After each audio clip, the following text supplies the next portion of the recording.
السلام علیکم ورحمۃ اللہ وبرکاتہ دوستوں. تو جیسا کہ آپ سب کو معلوم ہے، امتحان کا لیول دن بہ دن مشکل ہوتا جا رہا ہے، سوالوں کا لیول بڑھتا ہی جا رہا ہے. تو اس کو دیکھتے ہوئے جو ایک ٹاپک ہے، یہ دہلی کے وہ شہرا جو لکھنؤ چلے آئے. تو یہاں سے ایک سوال دیکھنے کو ملتا ہے جو کہ اس حساب سے یہ ٹاپک بہت اہم ہو جاتا ہے. ٹھیک ہے، تو ہم پہلے یہ دیکھیں گے کہ دہلی سے لکھنؤ جانے کی نوبت شعراء کو کیوں آئی. تو وہ اس لیے آئی کیونکہ دہلی جب اجڑ رہا تھا، دہلی کو ایک وقت پر کافی لوٹا گیا اور دہلی کے شہر کو بدحال کیا گیا. تو جس کی وجہ سے لوگوں کو اپنی زندگی گزر بسر کرنے کے لیے اور اپنا جو بھی تلاش و معاش کے لیے دیگر شہروں کا رخ کرنا پڑا، جس کی وجہ سے لوگ لکھنؤ بھی گئے اور جہاں سے سوال اٹھایا جاتا ہے. ٹھیک ہے، تو لکھنؤ جانے والے شعراء کا سوال بہت اہم ہے اور آج کل دیکھنے کو ملتا ہی ہے زیادہ تر. تو ہم دیکھیں گے سب سے پہلے تو ہم یہ دیکھیں گے کہ کسی شہر کو جب ہم چھوڑ کر جاتے ہیں تو کیسے جاتے ہیں. مطلب کسی واہن کا ہی یوز کرتے ہیں، کسی بس کا، کسی ٹرین کا، کسی کا بھی. ٹھیک ہے، تو ہم جاتے ہیں کس سے؟ بس سے. تو دہلی سے لکھنؤ جاتے ہیں. تو کس سے جاتے ہیں؟ بس سے. اور بس کیسی ہوتی ہے؟ رنگین. کیسی ہوتی ہے بس؟ رنگین.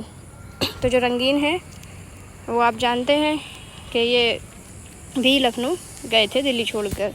میر ضاحک اور میر حسن کیا کرتے ہیں؟ بہت ساری سودا رکھ لیتے ہیں. کئی جاتے ہیں نا، ہم بہت سارا سامان رکھ لیتے ہیں تو اس کو سودا بھی کہتے ہیں. ٹھیک ہے، تو یہ بہت ساری سودا رکھ لیتے ہیں میر حسن اور میر ضاحک. تو پھر میر تھوڑا سا دماغ لگاتے ہیں اور وہ کہتے ہیں کہ سودا کی تو جگہ ہے نہیں، کیونکہ بس تو چھوٹی ہے اور ایسے حالات میں جہاں پہ ایک افراتفری جیسا ماحول ہو تو پھر وہاں پہ بس ملنا اور جگہ ملنا بہت مشکل ہو جاتا ہے. تو پھر جگہ کم تھی، جس کی وجہ سے میر نے بولا کہ یہ سوز ہے نا، جو یہ پاؤ شاعر ہے، ان کی 75% جگہ خالی ہے. پاؤ یعنی 25%، تو ان کی 25% جگہ ہی رکی ہوئی ہے اور 75% جو ہے وہ خالی ہے. سودا کو کیا کرتے ہیں؟ ان کے سیٹ پہ رکھ دیتے ہیں. اوکے، تو پھر بولتے ہیں اوکے ٹھیک ہے. پھر مصطفی جو ہوتے ہیں وہ بولتے ہیں ہاں صحیح ہے، لیکن میری ایک آرزو ہے. کیا ہے؟ میری آرزو ہے، اور وہ آرزو یہ ہے کہ ڈرائیونگ میں کروں گا، یعنی کہ بس کو میں چلاؤں گا. تو سب ڈر جاتے ہیں، مطلب کہ اچھا تم چلا لو گے؟ تو مصطفی کہتے ہیں ہاں میں چلا لوں گا، ڈرنے کی جرات نہیں ہے، اور انشاءاللہ صبح تک لکھنؤ چھوڑ دوں گا. ٹھیک ہے، تو پھر کیا کہتے ہیں؟ میں لکھنؤ چھوڑ دوں گا انشاءاللہ صبح تک، ڈرنے کی جرات نہیں ہے. تو ایک بار اور ہم اس کہانی کو دوبارہ پڑھ لیتے ہیں. تو بس کیسی ہوتی ہے؟ دہلی سے لکھنؤ کیسے جاتے ہیں؟ بس سے. اور بس کیسی ہوتی ہے؟ رنگین. اب رنگین بس ہے تو پھر دہلی چھوڑ کر جب جا رہے ہیں تو تھوڑی سودا بھی لینی پڑے گی. سودا لیتے ہیں کون؟ میر ضاحک اور میر حسن. یہ تھوڑے ضعیف انسان ہوتے ہیں اور ذہین انسان ہوتے ہیں، جو تھوڑا بہت سوچتے ہیں سب کا کہ بھئی سودا رکھ لیں، تاکہ وہاں پہ ایک دم جاتے ہی تھوڑی انتظام ہو جاتا ہے کہیں بھی. تو اس وجہ سے انہوں نے تھوڑی سودا رکھی، تھوڑا سامان رکھا.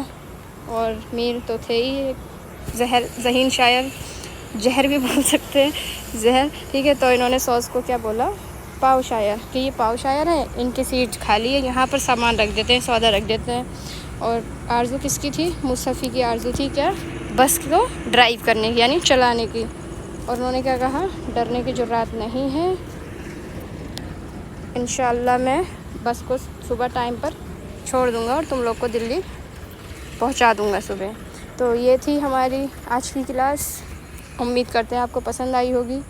اور یہیں سے ایک سوال ضرور دیکھنے کو ملتا ہے، تو اس لیے آپ اس کو کیسے بھی رٹیں، پڑھیں، یاد کریں کیسے. میرے خیال سے اب آپ کو اس کو زیادہ دماغ لگانے کی ضرورت نہیں پڑے گی، ایسے آپ کو یاد ہو گئے ہوں گے. تو اگر آپ کو کلاس پسند آئی تو کلاس کو لائک ضرور کریں اور شیئر کرنے میں کوئی کنجوسی نہ کریں. ملتے ہیں اگلی کلاس میں. اور ہاں، آپ کو اگر کوئی بھی ٹاپک جو مشکل لگ رہا ہو یا کچھ بھی آپ کو لگ رہا ہو کہ یہ تھوڑا سا ہارڈ پڑ رہا ہے یاد کرنے میں، تو آپ ایسے ٹاپک کو کمنٹ باکس میں لکھ سکتے ہیں، جس سے کہ ہم کوشش کریں گے آپ کو اس ٹاپک کو آسان طریقے میں سمجھانے کی. ٹھیک ہے، ملتے ہیں اگلی کلاس میں. تب تک کے لیے خدا حافظ.